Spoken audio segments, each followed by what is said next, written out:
الله الرحمن الرحيم قال فأخبرني عن الإيمان قال أن تؤمن بالله وملائكته وكتبه ورسله واليوم الآخر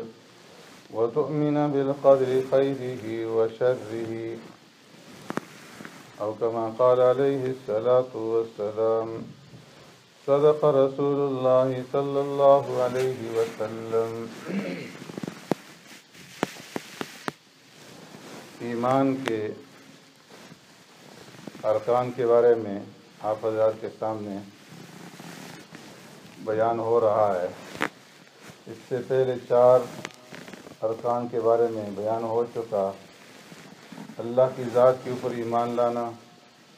اور اس کے فرشتوں کے اوپر ایمان لانا، اس کی کتابوں کے اوپر ایمان لانا، اس کے رسولوں پر ایمان لانا، اور والیوم الآخر ایمان کا 5واں جو رکن ہے وہ ہے آخرت کے اوپر ایمان لانا۔ اور کل میں نے عرض کر دیا تھا کہ آخرت جو ہے یہ 2 حصوں کے اوپر ہے۔ ایک تو اس کی ابتدا ہوتی ہے انسان کی موت سے لے کر کے، اور پھر نفخہ اولا تک، پہلی مرتبہ جب سور پھونکا جاتا ہے اور یہ ساری کائنات اور اس کے اندر جو کچھ بھی ہے یہ سارا فنا ہو جائے گا۔ اس کے بعد پھر دوسرا مرحلہ شروع ہوتا ہے جس سے بعد الموت کہا جاتا ہے، کہ مرنے کے بعد دوبارہ پھر زندہ ہونا۔ اور یہ ایسا عقیدہ ہے کہ اس کے بارے میں بھی فرمایا کہ قرآن کریم کے اندر پیارے پیغمبر صلی اللہ علیہ وسلم نے احادیث کے اندر بیان فرمایا۔ قرآن کریم کے اندر متعدد آیات ہیں۔ اللہ تبارک و تعالیٰ نے فرمایا کہ جس ذات نے تمہیں پہلی مرتبہ پیدا کیا ہے وہی ذات تمہیں دوبارہ بھی پیدا کرے گی۔ اور فرمایا کہ کما خلقنا اول مرۃ نعید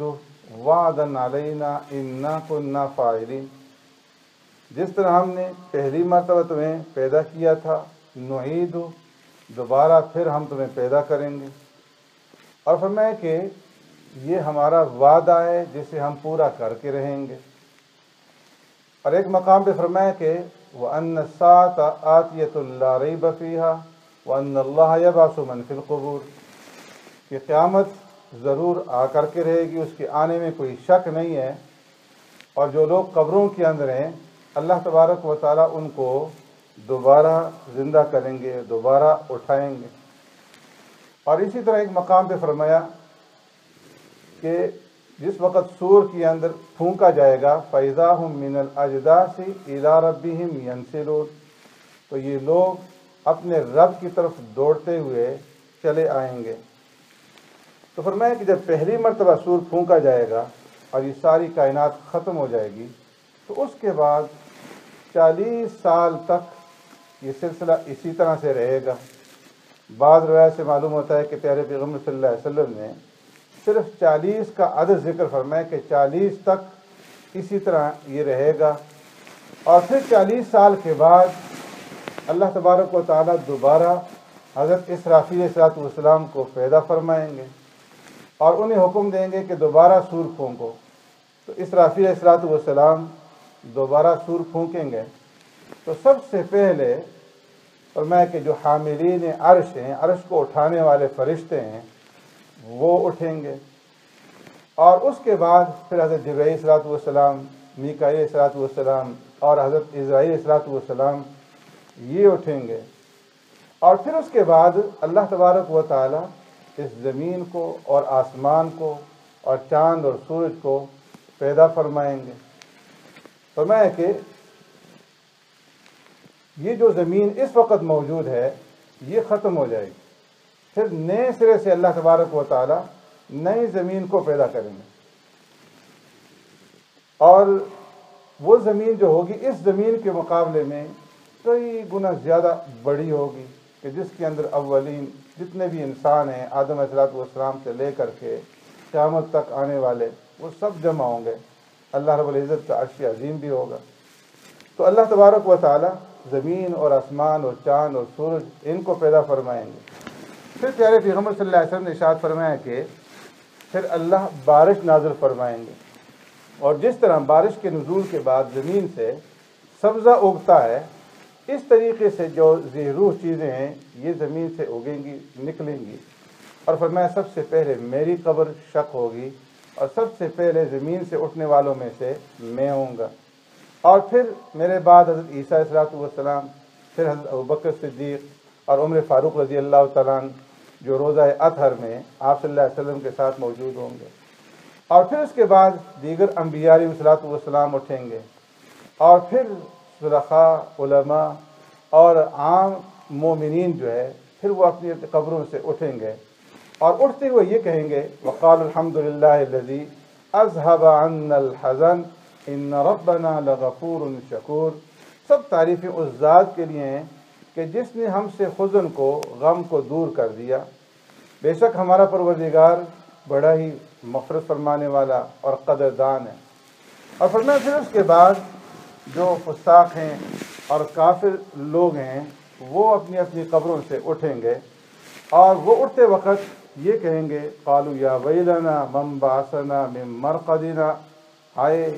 کس نے ہمیں ہمارے آرام والی جگہ سے اٹھا دیا۔ میں کہ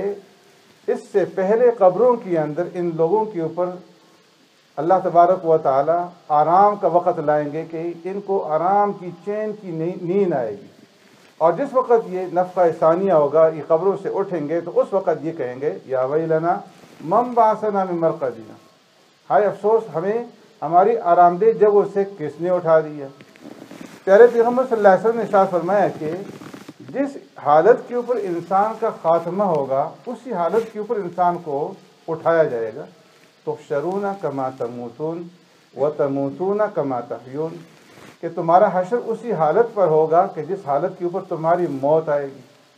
اور انسان کی موت فرمایا اسی حالت پر آتی ہے جس حالت کے اوپر انسان اپنی زندگی گزارتا ہے۔ اگر اس کی نیکی کے اوپر زندگی گزرتی ہے تو موت بھی نیکی کے اوپر آئے گی، اور اگر بدی کے اوپر زندگی گزرتی ہے تو موت بھی جو ہے بدی کے اوپر آئے گی۔ تو فرمایا کہ کچھ لوگ تو اٹھیں گے اس حال میں جو شہداء ہوں گے کہ ان کی جسموں سے، ان کے زخموں سے خون جو ہے وہ بہہ رہا ہوگا، اور زعفرانی رنگ کا خون جو خوشبو والا ہوگا، خوشبو سے معطر ہوگا، وہ ان کے زخموں سے نکل رہا ہوگا۔ کچھ وہ لوگ جو کہ دوران حج فوت ہوئے، تلبیہ کہتے ہوئے فوت ہوئے، لبیک اللہم لبیک، وہ جب قبروں سے اٹھیں گے تو ان کی زبانوں کے اوپر تلبیہ جاری ہوگا، لبیک اللہم لبیک پڑھ رہے ہوں گے۔ اور فرمایا کہ جو لوگ نشے کی حالت میں مرے ہوں گے وہ نشے کی حالت ہی میں اٹھیں گے، اور جن لوگوں نے یتیموں کا مال کھایا ہوگا فرمایا کہ وہ اس حال میں اٹھیں گے کہ ان کے منہ سے آگ کے شعلے جو ہیں وہ نکل رہے ہوں گے۔ اور جو لوگ سود کھانے والے ہیں فرمایا کہ وہ نشے کی حالت کے اندر بدمست ہو کر کے وہ اٹھیں گے۔ اور فرمایا کہ سب سے پہلے میں ابو بکر صدیق، فاروق اعظم رضی اللہ تعالیٰ عنہ، ہم جائیں گے جنت البقیع کی طرف، اور جو جنت البقیع والے لوگ ہوں گے وہ میرے ارد گرد جمع ہو جائیں گے۔ پھر مکہ اور مدینہ کے اندر جو مسلمان مدفون ہیں وہ جمع ہو جائیں گے، اور پھر اس کے بعد سرکار دو عالم صلی اللہ علیہ وسلم فرمائے کہ جو بھی قبروں سے اٹھیں گے وہ برہنہ حالت میں ہوں گے، ننگی حالت میں ہوں گے،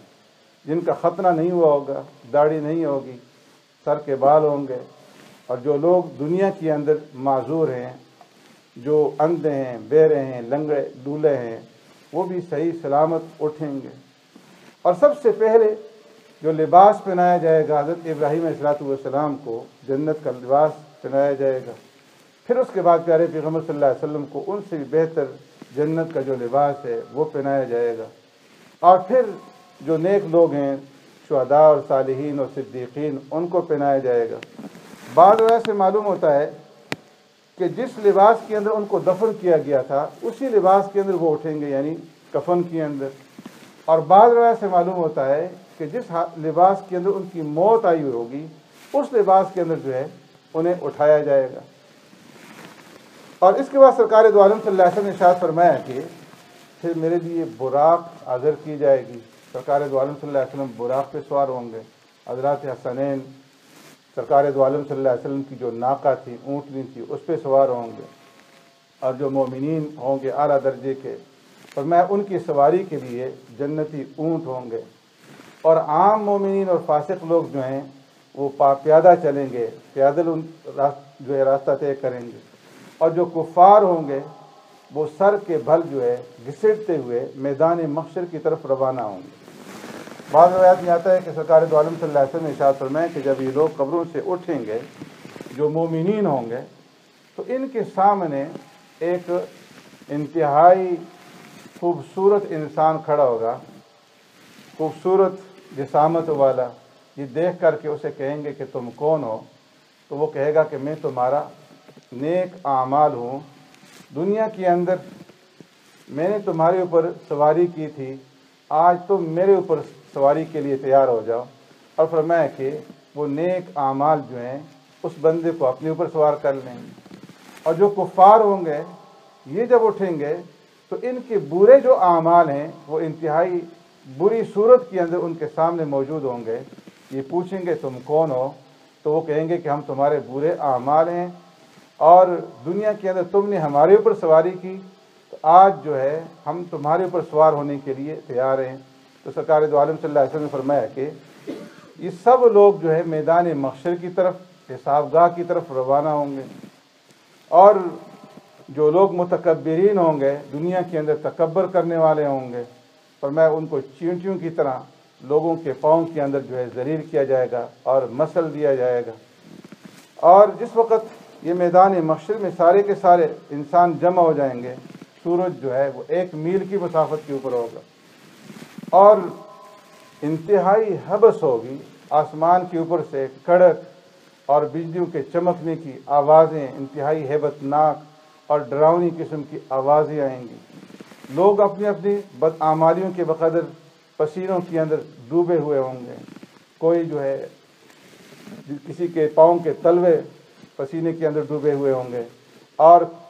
کوئی جو ہے گھٹنوں تک، کوئی پنڈلیوں تک، کوئی کمر تک، اور کوئی گردن تک، حتیٰ کہ جو کفار اور فساق ہوں گے، فرمایا کہ ان کے منہ اور کانوں تک جو ہے وہ پسینوں کے اندر ڈوبے ہوئے ہوں گے،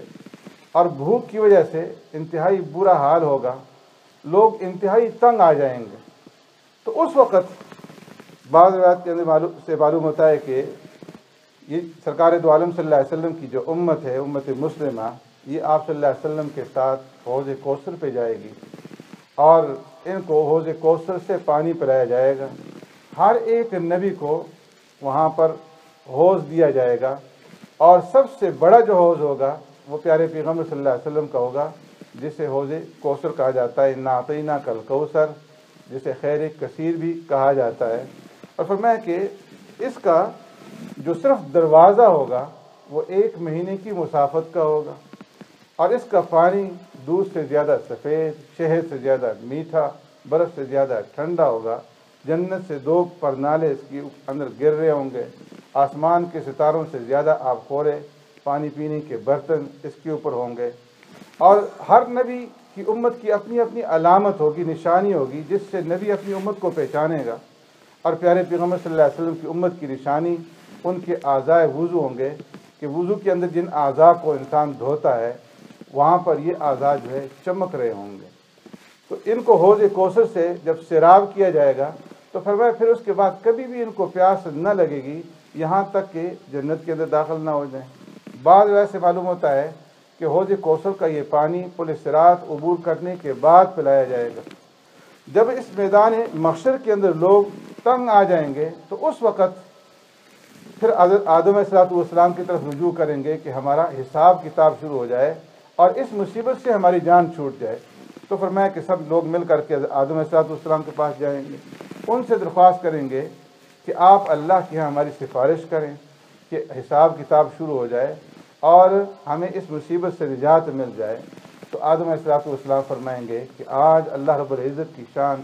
ایسی غضبناک ہے کہ اس سے پہلے کبھی بھی ایسی غضبناک نہیں تھی، مجھے تو اپنی پڑی ہوئی ہے کہ کہ اللہ رب العزت مجھ سے یہ نہ پوچھ لیں کہ میں نے تمہیں روکا تھا کہ اس درخت کے قریب نہ جانا اور تم نے اس کا پھل کیوں کھا لیا۔ اس لیے میں تو سفارش نہیں کر سکتا، نفسی نفسی، تم جاؤ حضرت نوح علیہ السلام کے پاس۔ حضرت نوح علیہ السلام کے پاس جائیں گے، وہ بھی عذر کر دیں گے کہ میں بھی نہیں کر سکتا۔ تم ابراہیم علیہ السلام کے پاس جاؤ، ابراہیم علیہ السلام کے پاس لوگ آئیں گے، وہ بھی عذر کر دیں گے، اور فرمائیں گے کہ تم موسیٰ علیہ السلام کے پاس چلے جاؤ۔ موسیٰ علیہ السلام کے پاس آئیں گے، وہ بھی عذر کر دیں گے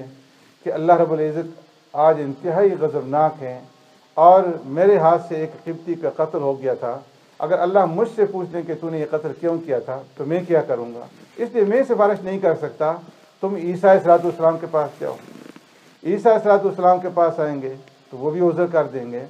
اور فرمائیں گے کہ تم خاتم الانبیاء جناب محمد الرسول اللہ صلی اللہ علیہ وسلم کے پاس جاؤ کہ انہیں اللہ تبارک و تعالیٰ نے